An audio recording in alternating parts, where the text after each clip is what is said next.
ito po, no, related pa rin ito sa drama-rama sa hapon diyan sa Senado, yung Senate Fix. Hmm. Sobrang parang every session day parang mayroong mangyayaring ano, no, katawa-tawa o makulay, hindi po Ah, ba? Ito naalala ko lang, no, si Senator Robin Padilla, yung paborito kong senador, umaalma dahil nasigawan daw ni Kiko Pangilinan. I mean, you've been in the Senate for so long. Nung mga yes. taon na nagko-cover po ako dyan, parang hindi naman issue yung Hmm, magtaas ng boses na I still hindi have the talaga. floor. Pero meron kayong Mhm. kasama napaka-sensitive na pagtaasan ng boses at ayaw bitawan yung issue. I mean, how do you handle things like that? Na para kayong, sorry for the term, no? Sorry na po, Honorable Robin, no? Pero para kayo meron toddler dyan sa Senate floor. It should be enough na ah, pakinggan yung sinabi nung ni Senator Kiko na hindi naman, at ako rin, I was there, narinig ko, Christian, hindi niya tinaasan ng boses yung kasama namin. Ibig sabihin, hindi niya sinigawan. Hmm. Natural na tumataas ang boses kapag may debate, pero klarong nakaharap pa rin si Senator Kiko sa presiding officer. Siya lamang ang inaddress niya para sabihin, I still have the floor. Ni walang Mm. salitang you or ikaw or kayo dun sa sinabi niya. Hindi niya pinatungkulan ng personal yung kasama namin. At nung sinuspend yung session, ilang beses ko rin nakita na inabot ni Senator Kiko yung kamay niya.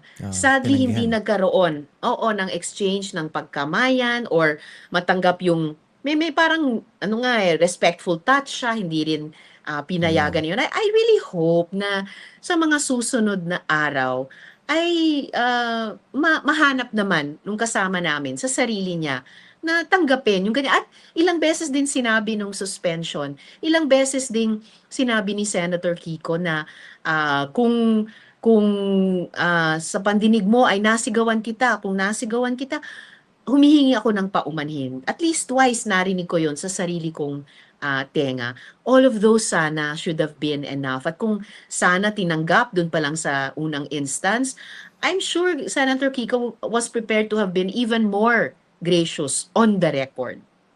Mm. Kaya ba, again, kaya ba ng yoga po yan? Breathe in. Yung mga ganyan yon, kinakaya yon ng yoga. Ito pa, may isa pa. Opo. Question regarding ano, no, yung ito yung mga makukulay na ayoko na sanang pag-usapan pero talagang ano sumusulpot eh. Mm. Isa naman, yung Mhm. colleague ninyo, umiyak. Although I'm not sure kung may tumulong luha, no? Nung pinapakinggan ko yung manifestation ninyo, at saka doon sa iba nakadinig, nakita ko naman online, malinaw naman yung Mhm. punto nyo na sinasabi nyo, parang wala nangyari after a week. Opo, after, Pero Senator opo. Pia took offense na hindi niyo siya kinumusta. Nag-apologize ba kayo sa kanya and how's your relationship after that? Oh, after that nagkataong magkatabi pa kaming nakatayo nung pinarangalan namin yung mga archers.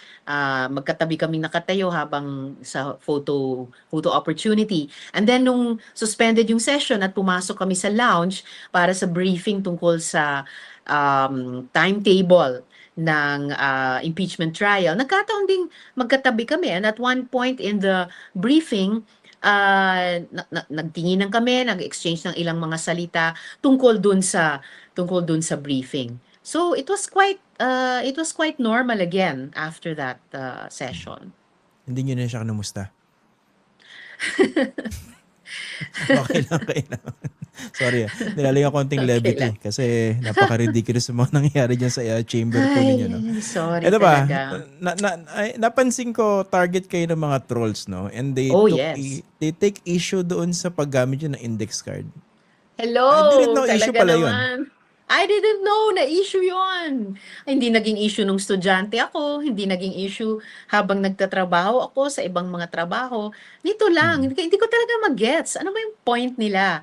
Hindi ba't kapag may hearing or kapag may session at may debate or may intervention, kailangan accurate, factual yung mga isa-cite na mga bagay. So, importante para sa akin na I have those facts, correct. Mm. Mm. Para maging fair ako sa diskusyon at wala ring malimutang importanteng facts.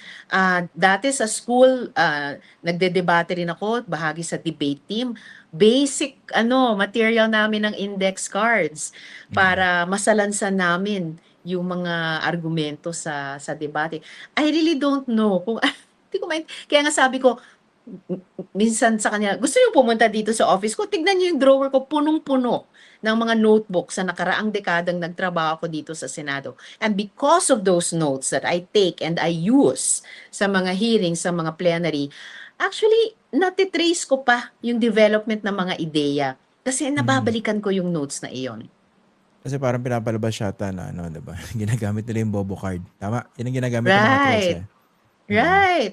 Well, sige lang, tawagin nila akong bobo. Magharap kami sa debate, tingnan natin. Actually, kung notes ang pag-uusapan, ito naman, no, Mhm. objectively speaking, paano si Senator Bongo? Hindi ko pa nadinig yan na hindi nagbasa sa kanyang mga Ah, manifestation. and I never take issue Yes. with that with him Yeah, kasi yeah. lahat po kami talagang kailangan gumamit ng papel at saka index cards. Kumbaga kanya-kanya kasing estilo yan, di ba? Parang sa estudyante. Kung Correct. mas Mm. useful yung gumamit ng notes, I mean, Yes. mababaw yung mga trolls Study eh. Good study habits and ay nananatiling good work habits. And as a uh, little trivia, physiologically ibang bahagi daw ng utak natin ang nade-develop kapag physically tayo nagsusulat at physically tayo nagbabasa. Ibang Totoo parte yan. pa daw ng utak, ang nade-develop kapag electronically tayo mag-encode at saka magbasa. I totally agree. Ang theory ko nga dyan, Mm. Senator, is ginagamit ko to sa mga lecture eh. Sa mga talks, Ay, sinasabi ko. happy. Pag Oh, nagbasa ka, mas marami kang brain cells na ginagamit o pinapagana. yes. Kesa Opo. pa passive consumer of information ka lang nanonood, True. binubulungan, Mhm, sinasabihan. mhm, Tsaka iba mhm. yung personal note-taking eh. Kaya ako nung estudyante ako, I 'Di never borrowed the notes of my Ang classmates. Hindi ko galing. nare-retain eh. 'Di ba Correct, meron kang personal affinity dun sa sinulat mo eh. The way correct. you remembered it while you were taking notes. Oo, yung mga kahulugan. Yeah. Mm. Hindi magigets yun ng mga troll, unfortunately. Ito Ayaw nila, last eh. na. And last na po, no? May na-notice Mhm. din akong cheap shot eh. Hindi naman sa inyo. Pero Okay. kay Senator Kiko last time, no? Yes. Ni-noted siya ni Lauren Legarda na dati yung kasama sa majority, no? Mm. How is this solid minority taking that? You noted konteksto po niyan 2004 canvassing, no? Mm, Ng presidential mm, election, okay? Binalik mm. siya ni Lauren Legarda. Oo, nalungkot talaga ako nung narinig ko 'yan, nagulat at saka higit sa lahat nalungkot. You know, in fairness to Senator Kiko, he had the dignity na huwag patulan 'yan. And kahit sa I can say kahit sa, loob ng minority, hindi niya, binabalikan 'yon. But I really felt sad. Hindi hindi 'yon deserve 'no, nung moment na 'yon at hindi rin 'yon deserve nung yung mga importanteng pinagdedebatihan namin nun.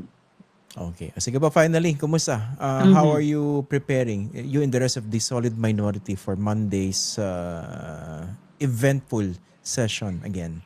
Yeah, I sometimes I find myself wishing maging boring at predictable 'no. Pero sige, kung dahil may, probabilidad talaga na manatiling very colorful ay, mino-monitor namin ng masinsinan yung any possible developments, dun sa, hanay namin kasi solid kami pero dahil tinatanong lagi kami, ano madadagdagan ba kayo or hindi? So mino-monitor namin any possible developments na makaapekto diyan sa fortunes namin sa usaping iyan. Developments din sa sitwasyon ng aming mga kasama, sa majority, pati sa mga legal woes. And higit sa lahat, ay paghahandaan po namin na idebate talaga ng puspusan muli. Hindi na yung rules, pero yung substantive na problems talaga dyan sa proposed amendment sa rule ni Senator Marcoleta. So, lalaban talaga kami kahit hanggang pa sa botohan.